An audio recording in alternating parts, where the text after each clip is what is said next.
The person chasing happiness is like a child trying to catch their own shadow. The faster they run, the faster the shadow flees. But what happens when they stop running? You know, there's something absolutely fascinating happening in our world right now. Everywhere you look, people are desperately pursuing happiness. Self-help books promise it in 10 easy steps. Therapists offer it through careful analysis. Gurus sell it in weekend retreats. And yet, despite all this chasing, despite all this effort, despite all this trying, people seem more anxious, more restless, more fundamentally dissatisfied than ever before. What if I told you that this isn't a coincidence? What if the very act of pursuing happiness is precisely what's keeping you from it? What if your desperate attempts to feel good are the exact mechanism creating your suffering? Now, I'm not suggesting we become miserable pessimists who reject all joy. That would be missing the point entirely. And what I'm pointing toward is something far more subtle and far more revolutionary. The recognition that happiness isn't something you can chase, capture, or achieve. It's something you can only discover when you stop running after it. Think about it for a moment. When was the last time you felt genuinely, effortlessly happy? I'll bet it wasn't when you were trying to be happy. I'll bet it was when you were completely absorbed in something else.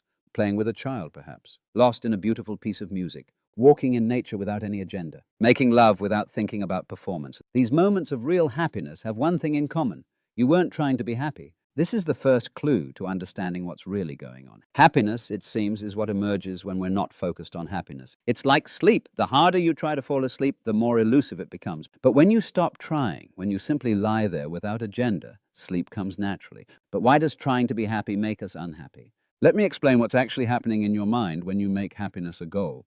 The moment you decide you want to be happy, you've created a fundamental split in your experience. There's the you who is not happy now, and there's the imaginary future you who will be happy when certain conditions are met. When I get that promotion, when I find the right relationship, when I lose weight, when I buy that house, then I'll be happy. Do you see the trap? You've just told yourself that right now, in this moment, you're not good enough. The present moment becomes a stepping stone to some imaginary future state. You're essentially saying, this moment is inadequate. Real life will begin when I'm happy. And so you live in constant rejection of what is, in favor of what might be. But here's what's really insidious about this pattern. The future you're chasing doesn't exist. When you finally get that promotion, find that relationship, lose that weight, buy that house, you'll find that happiness is still somewhere else, in the next goal, the next achievement, the next acquisition. The goalposts keep moving because the fundamental problem was never about external circumstances. It was about your relationship to this moment right now. Let me tell you about a man I once knew who spent his entire life chasing happiness. He worked 60-hour weeks to afford the car that would make him happy. He got the car, felt good for about 2 weeks, then decided he needed a bigger house. He got the house, felt satisfied for a month, then decided he needed a more prestigious job. He climbed the corporate ladder, achieved everything he thought he wanted, and found himself at 55, sitting in his beautiful home, driving his expensive car, wondering why he felt so empty. What had happened? He had spent decades postponing his life, always believing that happiness was just around the corner. He had trained himself to be dissatisfied with the present moment. He had become an expert at rejecting what is in favor of what might be. And this habit, this constant reaching for something else, had become so ingrained that even when he achieved his goals, he couldn't rest in them. His mind immediately started reaching for the next thing. This is what I call the happiness treadmill. You're always running, but you never actually get anywhere because you're running on a moving belt. The faster you run, the faster the belt moves. The harder you try to reach happiness, the further away it seems to get. Now, you might be thinking, but surely wanting to be happy is natural. Surely there's nothing wrong with trying to improve my life. And you're absolutely right. There's nothing wrong with preferring pleasure to pain, success to failure, health to sickness. The problem isn't with preferences. The problem is with making your happiness dependent on your preferences being fulfilled. When you make happiness conditional, when you say, I'll be happy when, you've essentially made yourself a hostage to circumstances beyond your control. You've given your peace of mind to the stock market, to other people's opinions, to your body's changing condition, to the weather, to politics, to a million variables that you cannot control. But what if happiness isn't conditional at all? What if it's not something you achieve, but something you uncover? What if it's not a feeling you create, but a deeper contentment that's always available when you stop disturbing it with your desperate attempts to feel better? This is where it gets really interesting. Underneath all your seeking, underneath all your wanting and trying and efforting, there's something that's already at peace. There's an awareness that watches all your emotions come and go without being disturbed by them. There's a stillness that remains calm whether you're experiencing pleasure or pain, success or failure, excitement or boredom. Most people never discover this deeper contentment because they're too busy trying to feel good. They're so focused on changing their emotional state that they never notice the awareness in which all emotional states arise and dissolve. It's like being so fascinated by the waves on the surface of the ocean that you never discover the vast, still depths beneath. Let me give you an example of what I'm talking about. Have you ever been in physical pain, perhaps with a headache or a sore back, and noticed that even though the pain is uncomfortable, there's something in you that's not actually suffering? There's an awareness that can observe the pain without being overwhelmed by it. That awareness doesn't have a headache. It simply notices that a headache is occurring. The same thing happens with emotional pain. When you're sad or anxious or angry, there's something in you that can observe these feelings without being completely identified with them. That observer doesn't get sad or anxious or angry. It simply notices that sadness or anxiety or anger is arising in the field of awareness. This observer, this witnessing consciousness is what you really are, and it's never not at peace. It doesn't need to be happy because it's not separate from whatever is happening. It doesn't reject sadness because sadness is just another movement in consciousness, like clouds moving across the sky. When you discover this deeper identity, this witnessing awareness, something miraculous happens. You stop needing to feel good all the time. You can let yourself feel whatever you're feeling without the extra layer of suffering that comes from resisting it.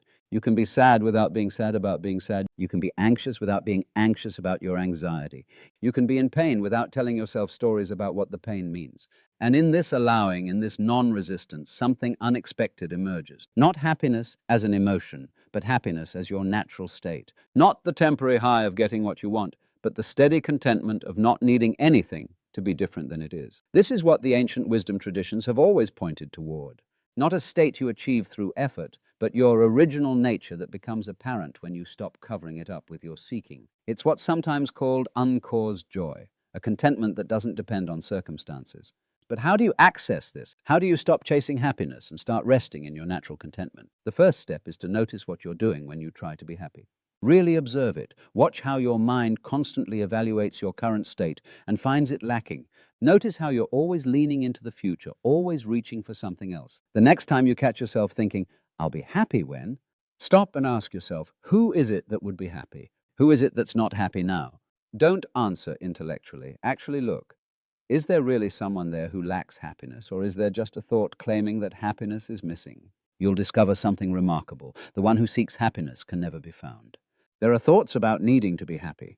There are feelings of dissatisfaction. But when you look for the actual entity who is supposedly unhappy, you'll find nothing, just awareness itself, just consciousness experiencing whatever is arising in this moment. This doesn't mean you become passive or indifferent to life. It means you stop making your well-being dependent on life conforming to your preferences.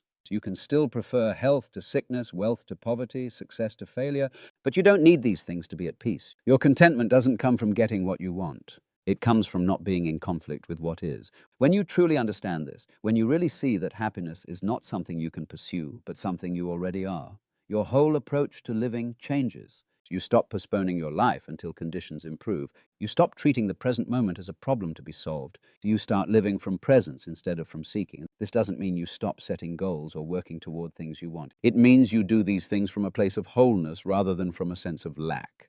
You work toward your goals not because you need them to be happy, but because it's simply what's appearing to happen in this moment. You enjoy the process rather than fixating on the outcome. And here's the beautiful irony. When you stop chasing happiness, when you stop making it a goal, it starts showing up everywhere. Not as a feeling you have to maintain, but as the natural expression of consciousness when it's not in conflict with itself. You start noticing joy in the most ordinary moments. The taste of your morning coffee, the feeling of warm water in the shower, the sound of birds outside your window. These aren't peak experiences you have to work for. They're the natural appreciation that emerges when you're not constantly evaluating whether your experience is good enough. When you stop grading your moments, you start enjoying them. There's a Zen saying, before enlightenment, chop wood, carry water. After enlightenment, chop wood, carry water. The activities remain the same. What changes is your relationship to them. You're no longer chopping wood to get somewhere else. You're simply chopping wood. And in that simplicity, in that presence, there's a contentment that no amount of seeking could ever produce. So what if you experimented with this? What if for just one day you stopped trying to be happy? What if you allowed yourself to feel whatever you're feeling without trying to change it or fix it or improve it? What if you stopped evaluating your emotional state and just let it be? You might discover that the unhappiness you've been trying to escape is not as solid as you thought. You might find that emotions are more like weather. They come and go by themselves when you stop fighting them. You might notice that underneath all the changing states, there's something that never changes, something that's always at rest. This isn't a technique to practice or a state to achieve. It's a recognition of what's already true. You are not someone who needs to become happy. You are the space in which happiness and unhappiness both arise and dissolve. You are not the seeker. You are what the seeker is seeking. The child chasing their shadow eventually gets tired and sits down to rest. And in that moment of stillness, they discover something wonderful. The shadow wasn't separate from them at all. It was always connected, always there, never actually running away. The chase was unnecessary. The connection was never broken. In the same way, when you stop running after happiness, you discover that you were never actually separated from it. The very consciousness that was seeking happiness is happiness itself. The peace you were trying to achieve is the peace that you are. The love you were trying to find is the love that's looking. This is the deepest joke, the cosmic humor that spiritual teachers have been laughing about for thousands of years. You are what you seek. You always have been. The only thing that was ever missing was the recognition of this simple, obvious truth. So stop running, stop chasing your shadow. Rest in what you are and let life happen through you rather than to you. This is not resignation. This is recognition. This is not giving up. This is waking up to the happiness that was never actually absent, just temporarily overlooked in all your earnest seeking. Now let me share with you exactly how this plays out in everyday life, because understanding this intellectually is one thing, but seeing it in action is quite another. Think about the last time you were genuinely happy. I mean, really happy, not just momentarily pleased or temporarily satisfied, but deeply content. What was happening? Were you thinking about how to be happier? Were you working on yourself, trying to improve your emotional state, following some happiness strategy? I doubt it. You were probably completely absorbed in what was happening. Maybe you were playing with a dog, and the dog's pure joy was so infectious that you forgot to monitor your own emotional state. Maybe you were cooking a meal for someone you loved, completely focused on the task, hands busy, mind quiet. Maybe you were walking somewhere beautiful, and the beauty was so overwhelming that for a moment the constant commentary in your head simply stopped. These moments have something in common. Your attention wasn't on yourself. You weren't self-conscious about your happiness level. You weren't evaluating your experience. You were simply present, fully engaged with what was happening, without any agenda to feel differently than you did. This gives us a crucial clue about the nature of happiness. Real happiness seems to emerge when the self-focused mind relaxes. When you're not thinking about yourself, not monitoring your emotional state, not trying to improve your experience, something natural and effortless arises. But the moment you notice this happiness and think, oh good, I'm happy. How can I keep this going? How can I make this last? In that very moment, you've stepped back into the seeking mind, and the effortless quality disappears. You've turned happiness into an object to be grasped, and in doing so, you've lost the very thing you were trying to preserve. It's like trying to catch a soap bubble. The harder you grasp, the more likely it is to pop. But if you simply hold out your hand and let it land gently, it might rest there for a moment in all its iridescent beauty. This is why so many spiritual traditions emphasize the importance of letting go, of non-attachment, of surrender. They're not asking you to become passive or indifferent. They're pointing toward the recognition that happiness is not something you do, but something you are when you stop doing so much. Let me give you another example. Have you ever been listening to music and suddenly found yourself completely absorbed in the sound? In those moments, where is the person who wants to be happy? There's just music happening, just consciousness experiencing itself as sound. This is your natural state when you're not interfering with it. The interference comes when you think, this is nice. I wish I felt this good all the time. How can I feel this way more often? Just like that, you're back in the seeking mind, treating happiness as something separate that you need to acquire. What if happiness isn't a feeling at all? What if contentment is what remains when you stop stirring up dissatisfaction with constant mental activity? Think of muddy water. All you need to do is stop stirring it. The mud settles by itself and clarity emerges naturally. Your mind works the same way. Constantly thinking about how to be happier is like stirring the mud. But when you stop the mental activity around improving your state, something remarkable happens. The turbulence settles and your natural contentment becomes apparent. This doesn't mean you become a passive, emotionless zombie. Emotions continue to arise, preferences continue to exist, life continues to have its ups and downs. But there's something in you that remains untouched by these fluctuations, something that's at peace whether you're experiencing pleasure or pain, whether things are going your way or not. Here's another way to understand this. Imagine watching a movie. If you're completely absorbed, you feel scared during scary parts and happy during happy parts. So you're identified with the characters. But there's also a part of you that knows you're just watching a movie. That part remains calm, regardless of what's happening in the story. Your life is like that movie, and you are both the character and the awareness watching the story unfold. The seeking mind keeps you identified with the character, believing your peace depends on how the story turns out. But your deeper identity knows that no matter what happens in the story, Awareness remains at peace. This is why trying to be happy is fundamentally backwards. You're trying to fix something that isn't actually broken. You're trying to find something you already have. You're trying to become something you already are. It's like a fish searching for water while swimming in the ocean. The very medium that supports the fish's existence is what it thinks it lacks. The fish doesn't need to find water. It needs to recognize that it's already immersed in it, surrounded by it, made of it. You don't need to find happiness. You need to recognize that you're already immersed in consciousness, surrounded by awareness, made of the very stuff that peace is made of. The seeking keeps you focused on the surface waves while missing the vast ocean of stillness beneath. So, how do you stop seeking? Simply notice what seeking feels like in your body and mind. Notice the tension, the sense that something is missing. Don't try to stop seeking. That would just be more seeking. Simply observe it with curiosity. Experiment with resting in whatever you're experiencing without trying to change it. If you're sad, can you be sad without being sad about being sad? This isn't about becoming comfortable with suffering. It's about recognizing that resistance creates more suffering than the original feeling.